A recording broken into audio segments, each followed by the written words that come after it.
આખા ગામને દબાવે અને આખું ગામ જોઈ રહે, એ શરમનો વિષય છે. એક બેનના ઘરની આગે આ બધું બંધ કરી દીધું અને કોઈ એને કઈ કે નહીં. મામલતદાર શું ન્યાય કરતો હતો? આપડે હાથ ભાંગી ગયા છે? મામલતદાર હાટું જીવીએ છે આપણે?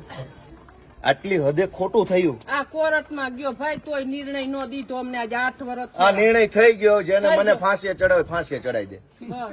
ધારાસભ્યને ફાંસીને ફંદે લટકાડે આ નિર્ણય કર્યો છે. કોના હિંમત છે એમ જોઈએ છે. એક બેન હારે આવું વર્તન થાય, આ કઈ વ્યાજબી વાત છે? ભાઈ ફટાકિયા દિવાળી અહીંયા ફોડાવે કેવું ને, અહીંયા ફટાકિયા ફોડાવે પછી એમ કે હરગાવી નાખો, અંદર નાખો. જો કેતા જાય ને ધોઈડા જાય. તમને બધાને વિનંતી કરું છું કે થોડોક બેન ને સપોર્ટ કરજો. હે જે હોય ગુંડાનું નામ નથી લેવું.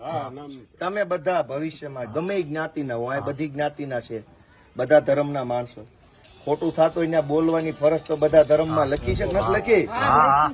બધાના પોતપોતાના ધર્મ ગ્રંથોમાં છે કે નહીં? તો આ બેન ને બીજી વાર હતો, હું પાછો આવીશ.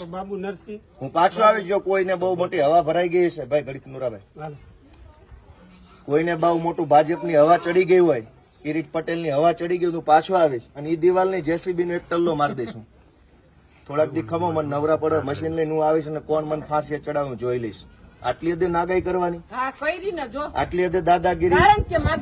બોલે એમ નથી એટલે કરી ભાજપના માણસ એટલે આપણામાં રેકોર્ડિંગ કરીને પછી બધાને બાટે. ના બાટે પણ અમારા આપી દો. આખી ગુજરાતને બતાવો કે બેન આરે ભાજપના ગુંડાઓ છે એ કેવું વર્તન કરે.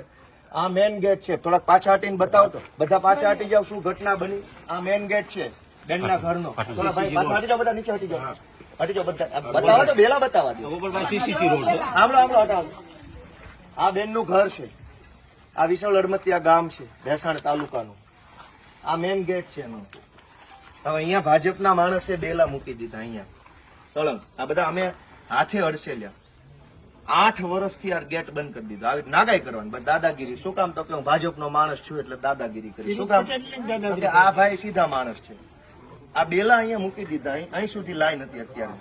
આમ આ ગેટ ની બહાર કેમ નીકળવાનું? તો બેને મને આજે હું ગામમાં આવ્યો, ફરિયાદ કરી, કીધું હાલો આપણે જ કાઢી નાખીએ બેલા. મામલતદાર શું કાઢવાનું?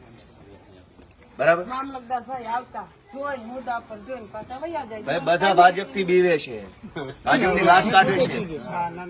આજે અમે ભેસાણ તાલુકાના વિશાળ અડમતિયા ગામે આ બેનના ઘરનો ગેટ ખુલ્લો કર્યો છે.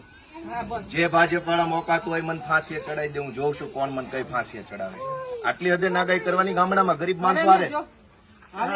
નાના માણસો હોય, ગરીબ માણસો હોય. કિરીટ પટેલ જ કરાવે છે કે અહીંયા બેલા ગોઠવી દીધા ઘરની આમે 8 વર્ષ સુધી સળંગ. તો બહાર કેમ જવાનું? અંદર કેમ આવવાનું? પાયો કાઢ્યો ને તાર વંડી સણવા નહોતા દેતા. હાંજે પાયો ચોખ્ખો કરે એટલે બેલા ન્યા સણાવી દેતા. આ તો અમારા કડી આવે ચોખ્ખી કરીને આ દિવાલ કરી. બીજી વાર અહીંયા બે બેલાઈ જો હલાવે ને, અમે જેમ નાખ્યા છે એમાંથી હલાવે ને તો મને ફોન કરી દેજો. અહીં જેમ પડ્યા છે ને એમાંથી હલાવે ને તો મને કહી દેજો. હું જોઈશ કોણ પાણી વાળો ભાજપ વાળો છે. એવું થોડું જેમ મૂક્યા છે ને એમ રહેવા જોઈએ. અહીંથી કોઈ સીધાઈ નથી મૂકવાના. આવે ફેંકે એમ ભલે પડ્યા, ગોઠવવાની જરૂર નથી. એવી દાદાગીરી થોડી હોય. ગામ લોકો તમે જરાક બેનને ટેકો આપજો. હાવ આવું ન કરતા.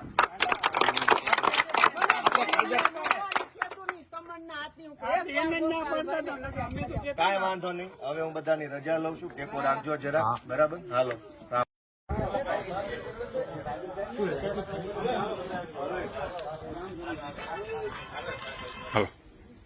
જે બેલા પીડા છે 254 માં પીડા છે. 292 માં કોઈ એનો અધિકાર, 292 વાળાનો કોઈ 254 ચાલવાનો અધિકાર નથી. એને પ્રાંતના હુકમ ઉપર અને મામલતદારના હુકમ ઉપર પેલા રોજકામ કરીને પેલા અહીંયા મોકલે છે. જે મકાન એને બનાવે તેથી પથ્થર પડ્યા હતા. એવું નથી કે એ મકાન પીડા પછી નીકળ્યા. પેલા મકાન પેલાના જ પથ્થર પડ્યા. એનો રસ્તો દક્ષિણ બાજુ મામલતદાર રોજકામ કરીને એને બતાવી ગયા. 292 વાળાનો સર્વે નંબરનો 292 નો સર્વે નંબર દક્ષિણ બાજુ રહેવાનું છે. અને જે 254 માં છે બજાર 254 પૂરતી છે. તો એને જે 292 વાળા 254 માં આવવા માટે કોઈ બજાર મૂકેલ નથી. એને આ બાજુ હકાઈ ગઈ છે માટે. તો એને બજાર આ બાજુ મૂકવી જોઈએ ને. અને સતાય કોર્ટ કેસ જે કીધો એ લોકો કીધો છે. અને એ કોર્ટ જે હુકમ કરશે એ અમને માન્ય છે. કોર્ટ હુકમ કરશે તે એમને હટાવી લેવું. કોર્ટ વિરુદ્ધ જઈને ગોપાલ ઇટાલી એવું બધું કોર્ટ વિરુદ્ધ જઈને પથ્થર ઉપાડવા એ કઈ રીતનું માણસ છે. અને ગામને પંચાયતને પૂછો અને આનો મેટલ શું છે એ પંચાયતને ખબર છે અને પંચાયત રોજ કામમાં ભેગી જ હતી. હા